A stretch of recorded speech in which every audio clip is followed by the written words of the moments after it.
नमस्कार दोस्तों, स्वागत है एक बार फिर आपके अपने YouTube चैनल जीवा स्टडी पर। मैं वरिष्ठ अध्यापक मुकेश कुमार जांगीड़ आपका स्वागत करता हूं। तो सीईटी स्नातक स्तर के एग्जाम पूरे हो चुके हैं। अब कुछ ऐसे जो बातें जो आपको थोड़ी सी जो है इससे सीखनी चाहिए, ठीक है।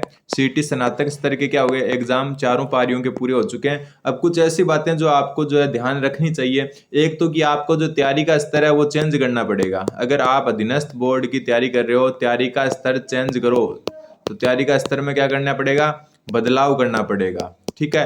अगर आप जो है आपने देखा होगा, भले ही कितना ही सिलेबस दे दे, जो कर्मचारी चयन बोर्ड है, आरएसएसबी बोर्ड, उनका पेपर का लेवल एक अलग ही रूप में जो है आता है, ठीक है। क्वेश्चन ऐसे ऐसे आते हैं जिनका कोई सेंस ही नहीं बनता। कुछ क्वेश्चन तो ऐसे आते हैं, तो अपनी तैयारी का स्तर में बदलाव करना पड़ेगा। आपने देखा होगा जो चारों पारियां हैं उससे जो है राजस्थान जीके को ना के बराबर कर दिया, राजस्थान जीके को ना के बराबर कर दिया। जबकि पिछली बार जो है 60-60 क्वेश्चन आए हुए थे, ठीक है। पिछली बार 60-60 क्वेश्चन आए थे, इस बार जो है राजस्थान जीके को ना के बराबर कर दिया। तो ये सब जो है आपको थोड़ा सा टैकल करना पड़ेगा, तैयारी के स्तर में कुछ बदलाव करना पड़ेगा। और इस वीडियो में जानेंगे कि कैसे आप जो है आगे चेंज कर सकते हैं। और सीईटी जो आपकी आगे आ रही है, सीईटी जो सीनियर लेवल वाली, और इसके साथ ही जो है आपके एक पशु परिचर आ रही है, इन दोनों को अब कैसे लेके चलना है आपको, क्योंकि इन दोनों का एग्जाम भी आरएसएसबी बोर्ड कराएगा। अगर जो है आरपीएससी एग्जाम करवाता है तो उसमें क्या होता है, वो सिलेबस के अकॉर्डिंग ज्यादा चलता है। लेकिन अधीनस्थ बोर्ड भले ही बहुत ट्राई करते हैं, लेकिन वो सिलेबस के अकॉर्डिंग नहीं चल पाते। तो सबसे पहले बात करेंगे सीईटी स्नातक की, और उसके बाद में हम बात करेंगे सीईटी सीनियर लेवल की, ठीक है। सबसे पहले स्नातक की बात करें तो देखो, चारों शिफ्ट में जो सबसे हार्ड शिफ्ट आई वो आई तीसरी शिफ्ट, ठीक है। सबसे हार्ड शिफ्ट ये थी। सबसे हार्ड का मतलब है इन तीनों में सबसे हार्ड, वैसे जो है हार्ड नहीं कह सकते, ठीक है। तो सबसे जो है हार्ड जो है सबसे कठिन जो आई थी वो यही आई थी, ठीक है। और बाकी जो है सबसे इजी जो है मेरे को ये लगी फर्स्ट वाली, और सेकंड वाली भी इजी थी, ठीक है। और थर्ड वाली जो है इन जो है तीसरी को देखते हुए, सॉरी फोर्थ वाली जो है तीसरी को देखते हुए इजी थी। लेकिन इन सब में सबसे कठिन यही आई, ठीक है। अब जो है नॉर्मलाइजेशन जरूर होगा। नॉर्मलाइजेशन की बात कर लेते हैं। तो नॉर्मलाइजेशन है,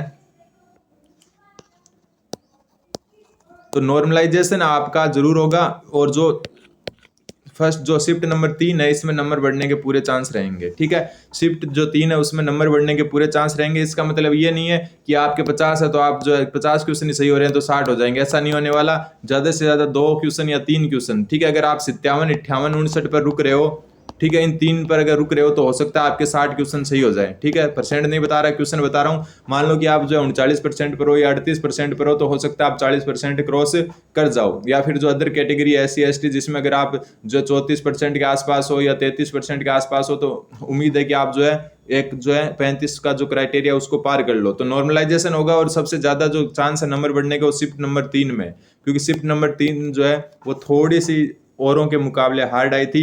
बाकी जो है आपने देखा होगा कि जो है 40% लाना जो है इतना कठिन नहीं रहा, ठीक है। अब बात हम करेंगे सीनियर जो लेवल की सीईटी है, ठीक है।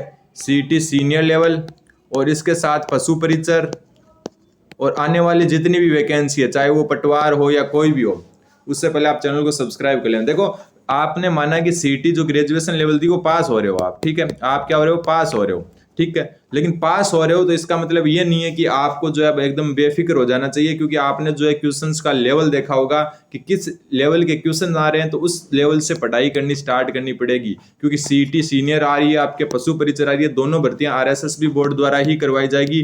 तो इसमें भी आप जो है कहीं ऐसा ना हो कि आगे जाके सरप्राइज हो जाए, क्वेश्चंस का लेवल ऐसा आ जाए, तो तैयारी का स्तर कुछ बदलें। और मैं आपको जीवा स्टडी पर जो है क्लासेस जो है अब एक अलग लेवल से करवाने की कोशिश करेंगे। जो नॉर्मल क्वेश्चंस है उनको छोड़ना पड़ेगा, ठीक है। नॉर्मल क्वेश्चंस है उनको छोड़ना पड़ेगा। एक राजस्थान जीके को भी जो है आपने परंपरा बना रखी है, उसको भी छोड़ना पड़ेगा। और जो है खास करके सीईटी में आपको जो है एकदम अच्छे तरीके से जो है इंडिया जीके भी पता होना चाहिए। और नॉर्मल जो है आपको देखा होगा खनिजों वगैरह से ज्यादा क्वेश्चन आ रहे हैं, तो वो भी करना होगा। तो एक नॉर्मल जो है तैयारी का जो आपका रूटीन रहता है उसमें थोड़ा सा बदलाव करना पड़ेगा, अगर आप आरएसएसबी बोर्ड की तैयारी कर रहे हो तो, ठीक है। अब मान लो भले ही आप पास हो रहे हैं, क्योंकि पास जो है इस बार बहुत ज्यादा होंगे, लगभग 90% ने एग्जाम दिया है, तो 13 लाख का अगर 90% निकाले भी तो जो है लगभग जो है आपका 11.5 लाख के आसपास बैठता है, ठीक है। तो 11.5 लाख में से ये मान के चलो 7 लाख के आसपास जो है स्टूडेंट पास होने की उम्मीद है, 6 से 7 लाख, ठीक है। 6 से 7 लाख जो स्टूडेंट है वो पास होने की उम्मीद है।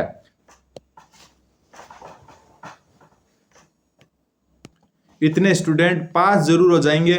ठीक है, हो सकता है कुछ आंकड़े कम हो जाए, लेकिन मेरे अनुमान के मुताबिक एवरेज इतने पास हो सकते हैं। तो इतने पास जरूर हो जाए, लेकिन खुद से ये पूछो कि आप जो है कल जो अभी 4 पारियों में जो पेपर आया है उसमें आप कहाँ स्टैंड करते हो। क्या आप 50% लाओगे, काम चल जाएगा? वैकेंसी ही इतनी आती है कि जो है 65-70% कट ऑफ रहती है।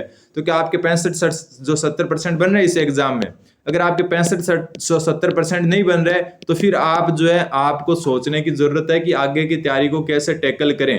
तो जो भी स्टूडेंट सीईटी स्नातक स्तर को जो है तैयारी करना चाहता है या पशु परिचर की तैयारी करना चाहता है, जीवा स्टडी को सब्सक्राइब करें। हाँ, एक बार जो है सब्सक्राइब मेरे कहने पर करते हैं, कोने में पड़ा रहेगा, लेकिन जो क्लासेज आएंगी उनमें हम लेवल को चेंज करेंगे। और जो एक परंपरागत लेवल चल रहा है हर चैनल पर देखें कि राजस्थान जीके ज्यादा चलता है, तो उस लेवल से थोड़ा सा अलग होने की कोशिश करेंगे। तो आप चैनल को सब्सक्राइब करें। और दूसरी बात कि नॉर्मलाइजेशन की वापस कर चुके हैं बात कि सबसे कठिन तीसरी पारी है, तो उसमें कुछ नंबर बढ़ सकते हैं। इसका मतलब ये नहीं कि 50 से 60 चले जाओगे तुम। ठीक है, अगर आपके 57-58 क्वेश्चन हो रहे हैं तो आप जो है 60 क्वेश्चन तक जाने की उम्मीद रखोगे। ठीक है, बाकी अपन देख चुके हैं। रिजल्ट की बात करें तो रिजल्ट आपका जो है पिछली बार जो है 3.5 महीने से आया था। ठीक है, पिछली बार 3.5 महीने से आया था, लेकिन इस बार जो है आलोक राज जी जो बोर्ड अध्यक्ष हैं वो थोड़े ज्यादा तत्पर दिखाई देते हैं। तो हो सकता है आपका जो है 1.5 से 2 महीने में रिजल्ट आ जाए। तो दीपावली के आसपास रिजल्ट आने की उम्मीद है। पहले आने की तो बहुत कम है, दीपावली के बाद में जो है रिजल्ट आने की उम्मीदें ज्यादा है, क्योंकि इस महीने छुट्टियां भी ज्यादा है, तो इतना जो है शायद नहीं बने बात। और जो है दीपावली के बाद ही आपको रिजल्ट देखने को मिले, इसके ज्यादा चांस है। तो कुल मिला के आपको यही जो है मेन जो इस वीडियो का जो टॉपिक है वो ये है कि तैयारी के स्तर में जो तैयारी का स्तर आपका उसमें बदलाव करना ही पड़ेगा आपके। भले ही आपने सीईटी ग्रेजुएशन लेवल पास कर ली, भले ही आप 40% ला रहे हो, लेकिन क्या जो आगे जो कंपटीशन एग्जाम होंगे जो इस सीईटी बेस पर, उनमें आपको अगर 65% या 70% की कट ऑफ रहेगी तो क्या उसको आप क्लियर करने लायक हो?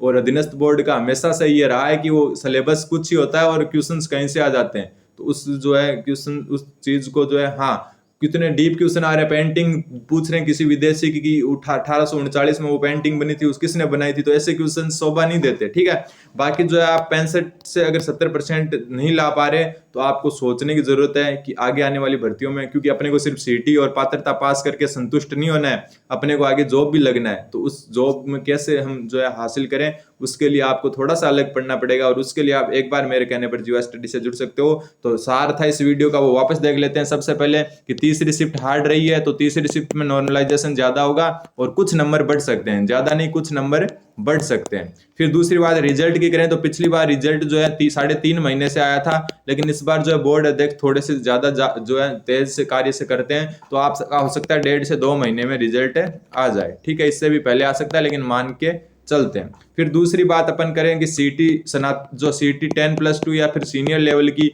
तो इसका पेपर आपके मात्र अभी जो है लगभग 25 दिन बचे हैं आपके पास। ठीक है, तो 25 दिन बचे हैं। तो इसके लिए आप जीवा स्टडी को मेरे कहने पर सब्सक्राइब कर दें, क्योंकि आपको जो है तैयारी का स्तर चेंज करना होगा।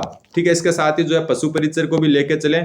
हाँ, अगर आप पशु परिचर की अच्छे से तैयारी कर रहे हो तो सीटी जो सीनियर लेवल है उस पर आप कम ध्यान दे सकते हो, उसको पासिंग के हिसाब से देख सकते हो। लेकिन अगर आप पशु परिचर की तैयारी नहीं कर रहे, सीटी आपका टारगेट है, तो सीटी में 40% का टारगेट ना रखें। आप कम से कम ये सोचें कि 60% 65% बन रहे या नहीं बन रहे अपने।